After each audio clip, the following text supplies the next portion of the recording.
After we got our good Slovenian colleague visit, interesting, fruitful visit, and we enjoyed also quarantine.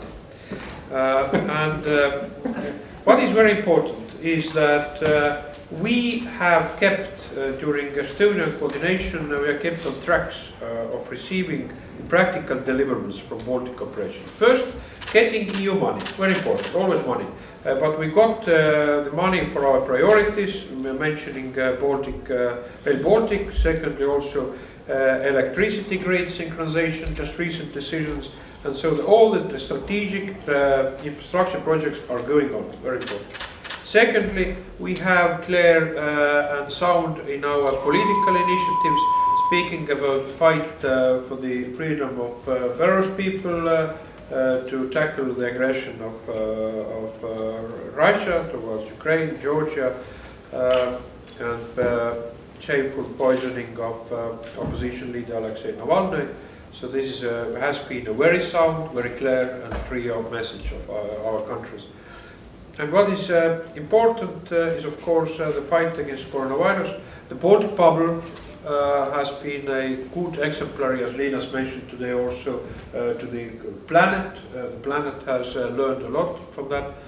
And now Estonian signal is that we have to return, taking into consideration the health aspects, but we have to keep as much as possible the free movement in our inner space of Baltic countries. So this is something we need to continue cooperation. We have agreed also that our health authorities will discuss the matter. And surely the virus is on rise. It is on rise in all over the European continent. It's also in the rise in the Baltics. And let me, on behalf of Estonia, clearly manifest that we stay side by side with our Baltic brothers and sisters. And if there is any challenging needs, speaking of the health or other issues, we are full and in full solidarity line with the Baltic friends. You can count always with us. Thank you. Thank you, Mr. Rintalo. Please, communication. So should I use the mic? Yes. Yes, you can. Okay. Thank you. Thank you. Well, first of all, Urmas, thank you very much for this meeting and very good chairmanship of the Baltic Council. I do believe that we have very tangible results from this year. First of all, I do believe that the way how we were handling the cooperation and coordination of fight against pandemic was very good. As Urmas said, well, we went from the Baltic bubble to the Baltic quarantine in about 5 months' time. And of course, what we see is that epidemiological situation is unfortunately deteriorating again. As we speak here in the press conference, I'm also actually participating in online meeting of the government where we are discussing further restrictive measures and possibility. I don't know what the decision of the cabinet is going to be in a couple of hours' time, but we are discussing the possibility of reintroducing of the state of or emergency situation. That would be more correct thing. And I do believe that before we do return to some normalcy, we need to invest a lot of effort to at least stabilize the situation, to get our health system back into the bit normalcy. And here we are ready to share our experiences with our friends, because what we see that the patterns, unfortunately, in all 3 Baltic states are now more or less the same, simply there is a big time lapse that we are seeing. So I do believe that the coordination and cooperation in fighting pandemic is going to be the top priority for some time ahead. Second, security. I think that we have invested a lot in our cooperation within NATO, as the world and America is eagerly awaiting the election results, so do we. But I think that we all are ready, and that is what we always have done, to continue cooperation with the United States, with those elected representatives as American people decide.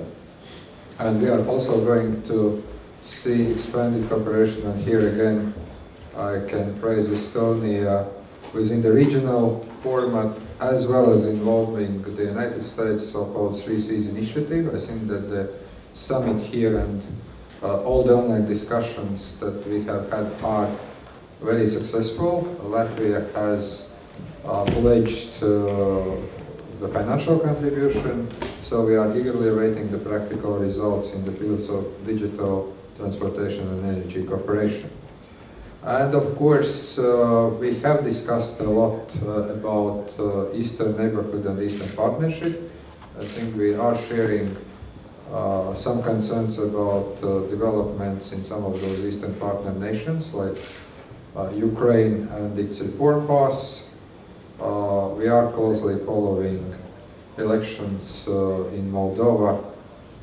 We are, of course, discussing, and I think that here the Baltic states have taken the leadership on the response to outrageous situation in Belarus. I think that we are going to continue that cooperation also in those fields. But apart from that, our Baltic cooperation projects like Rail Baltic, our energy projects are developing. Not always very quickly, but still developing, and I think that also under the Lithuanian presidency we will see more progress here. Thank you.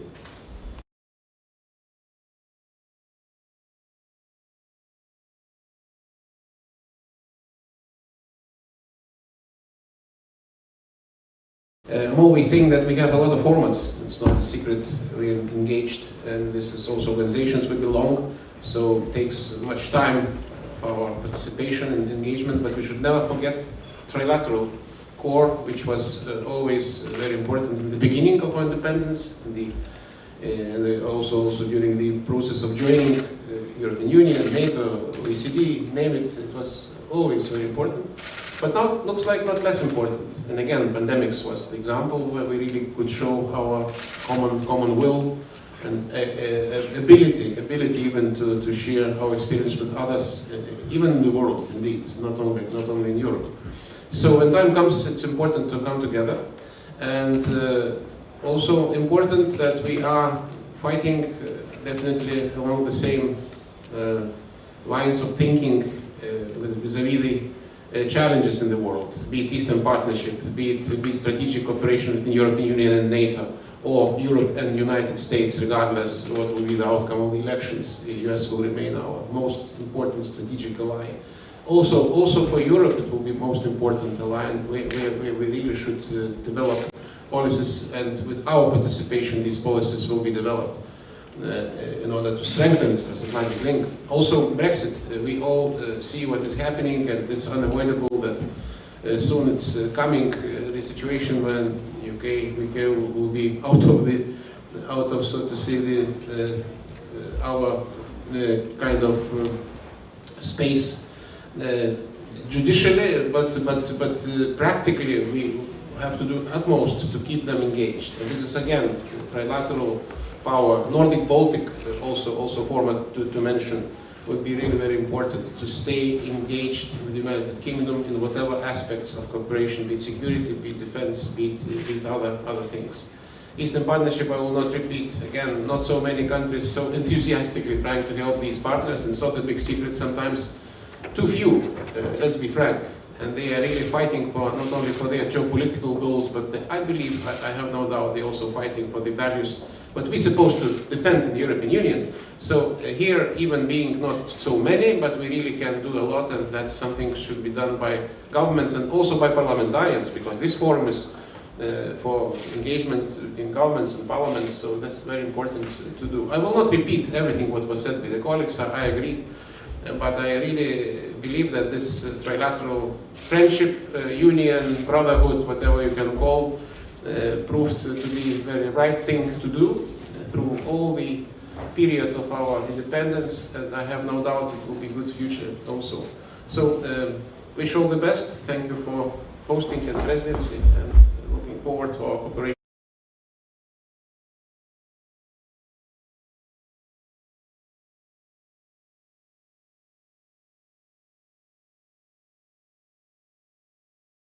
Estonian public broadcasting I wonder if you could elaborate a bit about the Baltic bubble.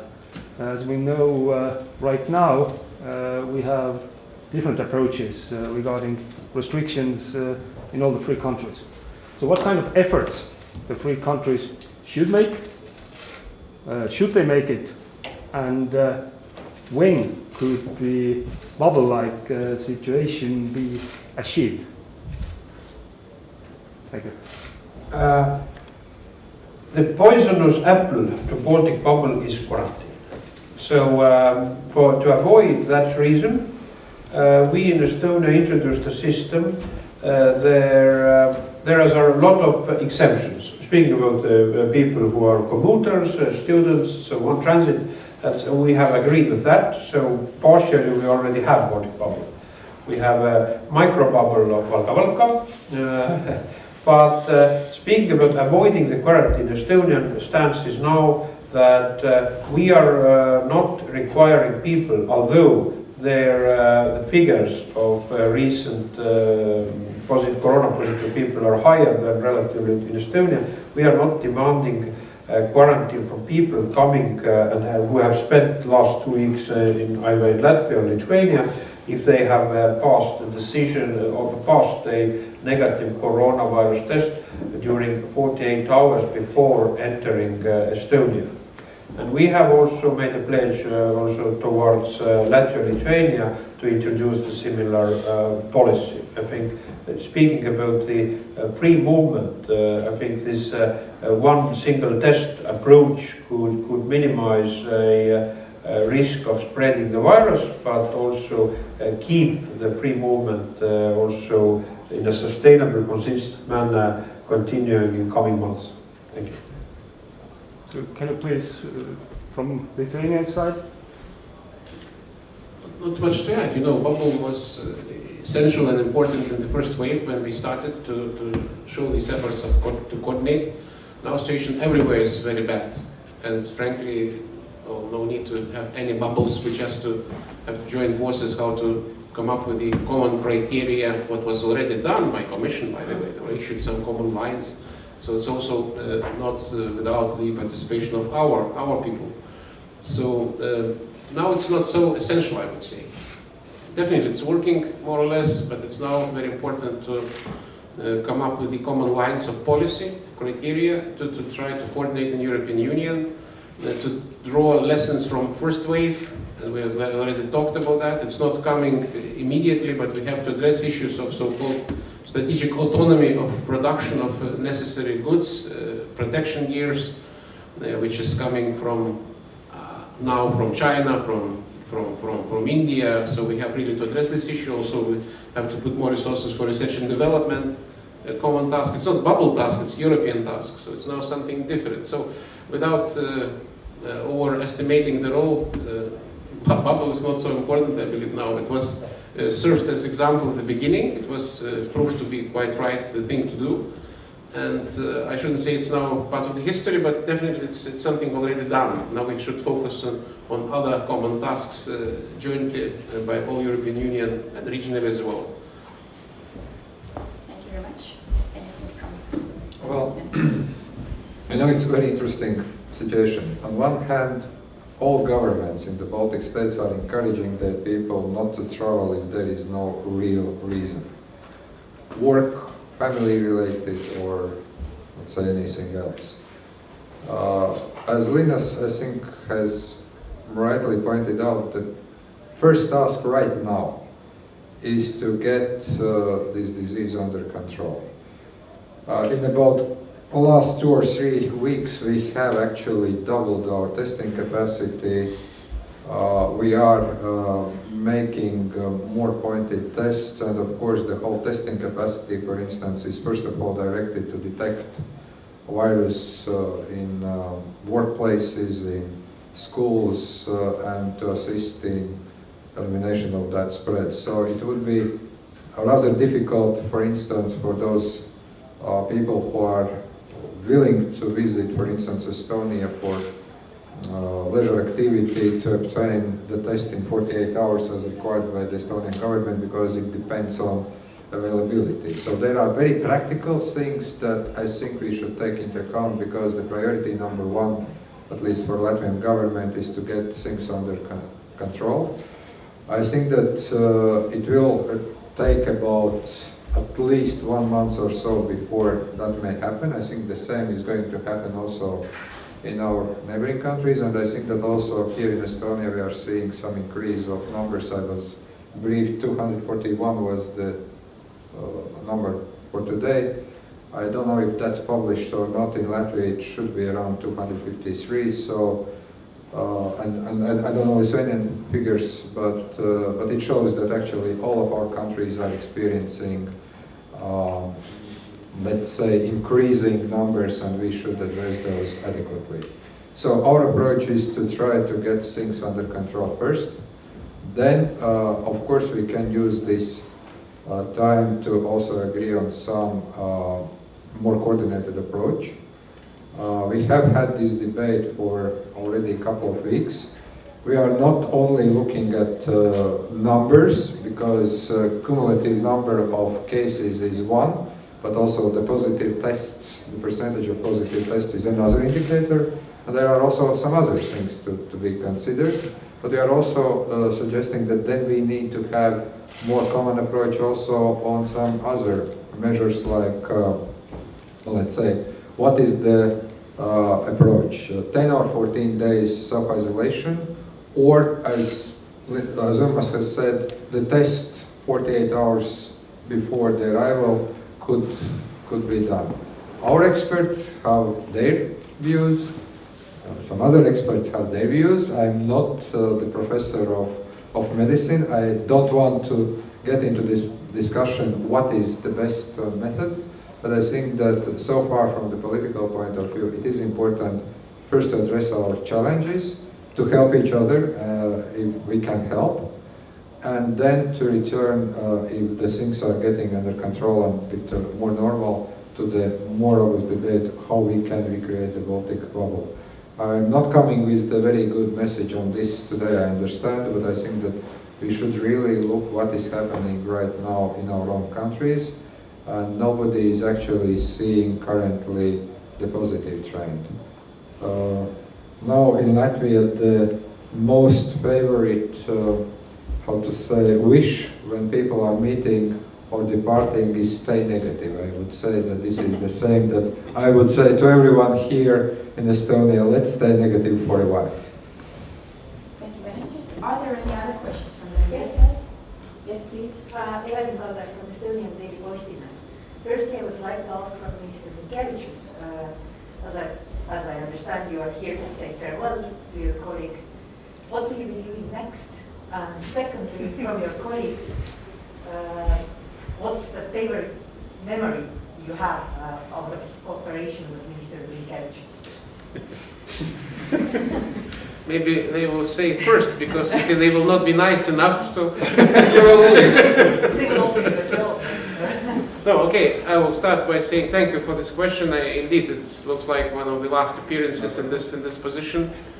Oh, sorry. One of the last appearances in this position, but definitely memories are quite good. These eight years were very intensive, and I'm really glad I was able to take part in this process, and also enjoying friendship of my friends Edgars and Urmas, and many others before them, predecessors of Urmas, how many of them, there was also many before. I really enjoyed that time. What will be next remains to be seen. I cannot tell you now. There are some options discussed, will be something will happen.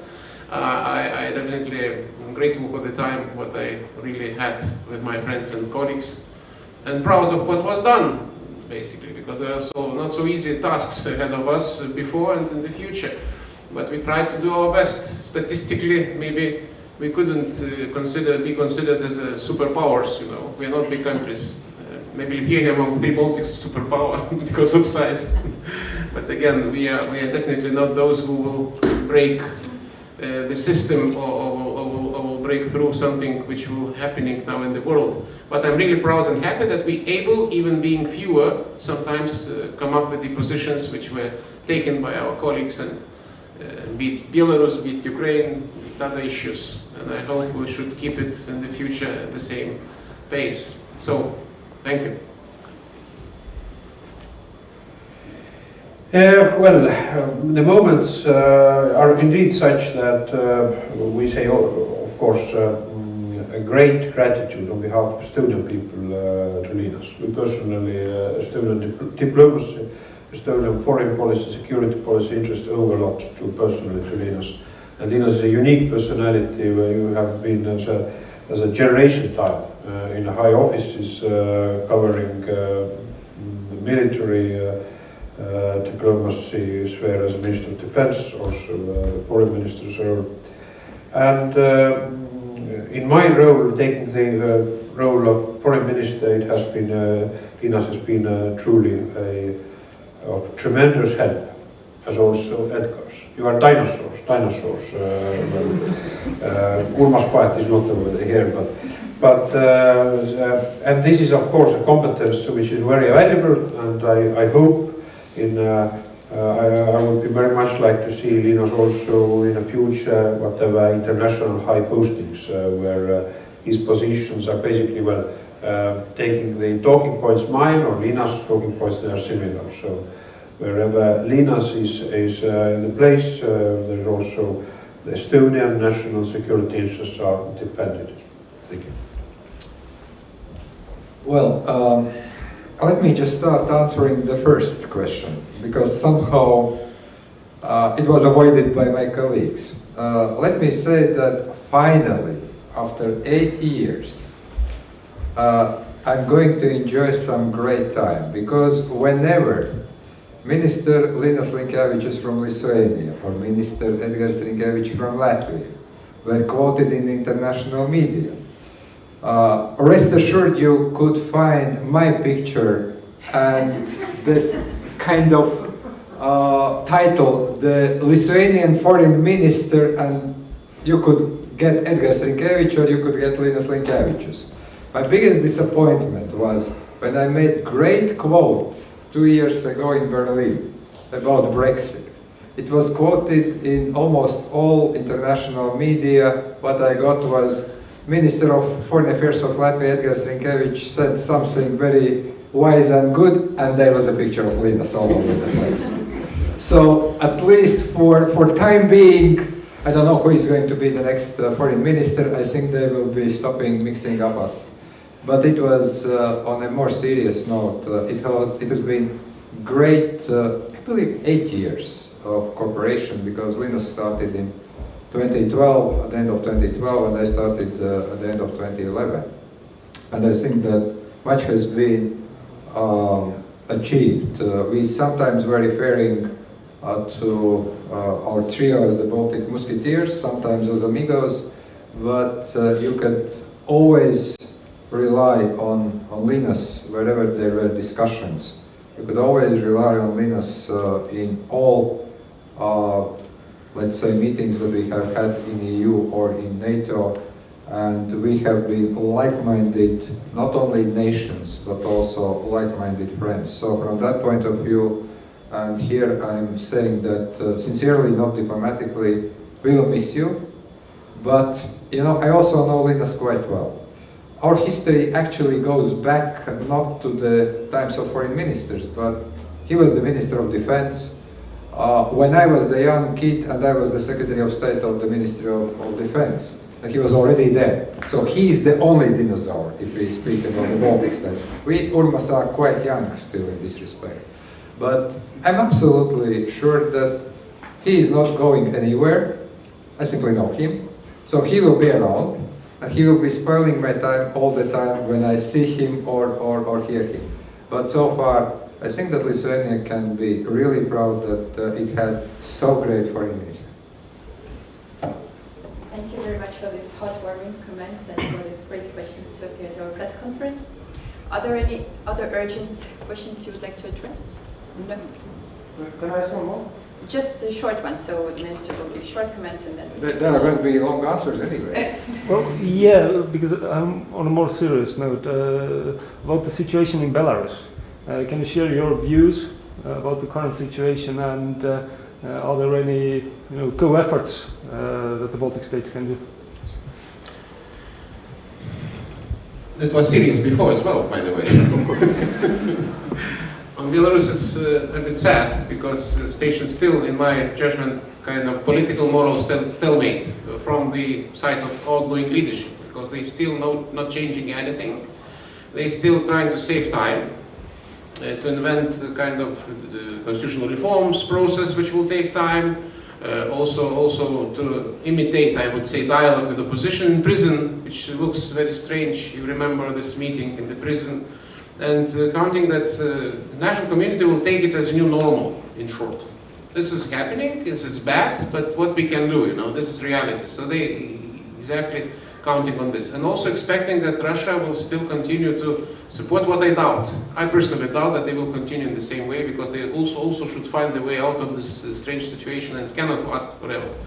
And people are still active, still courageous, despite of all these intimidations, although they are put into the custody, but people still in the streets and not afraid, which is really a bit surprising even, because they are really risking a lot. It's not science fiction, it's real, and for them it's real. To lose jobs, to lose salary, to lose the comfort of life, and this is much more. So they deserve to be treated better, and this is also up to us. Are we really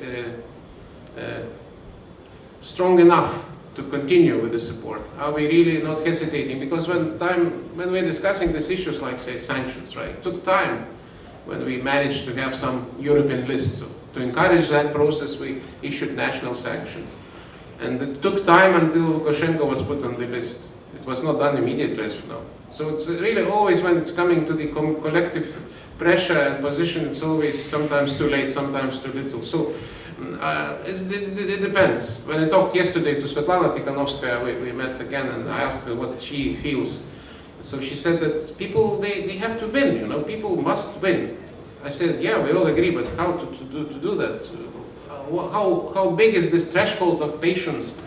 And there are no answers for now. So situation not yet solved, and what would be the worst outcome morally would be if this new normal will come in as a reality, and the national community will not able to do anything. That would be the worst outcome. I hope it will not happen, but it depends on many aspects, and also depends on our position, of Baltic position, of Nordic Baltic position. And here remains to be done a lot of things, and we have to continue regardless everything. So moral political stalemate, not only for Belarusians, but also for international community not being able to contribute to this solution of the crisis sufficiently. But I hope we will take it seriously, and I hope we will deliver. Anything to add? Well, I just yesterday we got OSCE report on human rights breaches in Belarus by the administration, and I stressed also yesterday I spoke with US foreign minister that Estonia is going in the coming days to raise the issue of the breaches of serious breach of human rights in Security Council. We are planning some events in that matter. And our stance has to be clear and steadfast, that as a maximum and minimum, our expectation is a free and fair elections in Belarus. This is our pledge, which has to be sound, and we are going to continue it with like-minded countries. Well, I think that we, to some extent, are all used to watch movies where two-thirds of the movie things are turning bad, and then the forces of good are prevailing. Unfortunately, we see that in reality it takes time, it takes patience, it takes active work, and Belarus is this case. There have been high hopes that under the pressure from people the regime is going to crumble. This is the very weak regime, but it's supported by Russia. I think that in the long term it would be very difficult for Russia to sustain this situation, and most probably they understand that, but they don't know how to deal with that. We also have seen that it has taken some time for European Union, for international community to act. Not that there were disagreements what to do about the situation in Belarus because of some other things. What is very important, that we continue, and when I was addressing the Baltic Assembly, I said that the Baltic states were actually providing leadership in the EU, in other international organizations on this. Lithuania definitely was the first to respond, and we were actually supporting and following, and as you remember, we introduced already our first sanction lists before EU could agree on those. So what we should do is first to continue to raise this issue in all international forums. I think that Urmas, when he is proposing this issue for discussion in the UN Security Council, is right. But we also have OSCE mechanisms. We have other mechanisms we should continue to explore. Also, in the Council of Europe committee meeting that we had 2 days ago, on the 1st of November, we were raising that even if Belarus is not a member of Council, there are still mechanisms we can use there. Second, we need to continue to support Belarusian society in all ways we can. Latvia is providing some medical treatment to those who have been badly beaten, to the NGOs, to journalists. I know the same is happening in Lithuania and Estonia. And the third, I think that we also need to be prepared for the very quick development of events. I don't know when it may happen, but it may happen, so that we are not caught by surprise. And here I know that some of our friends have already launched a discussion about how we can support Belarus if there is a change, and we should also prepare for that. Thank you very much, ministers. We will draw the line here. Thank you very much for coming to our press conference, and good luck to the Baltic Corporation and the initiatives. Thank you.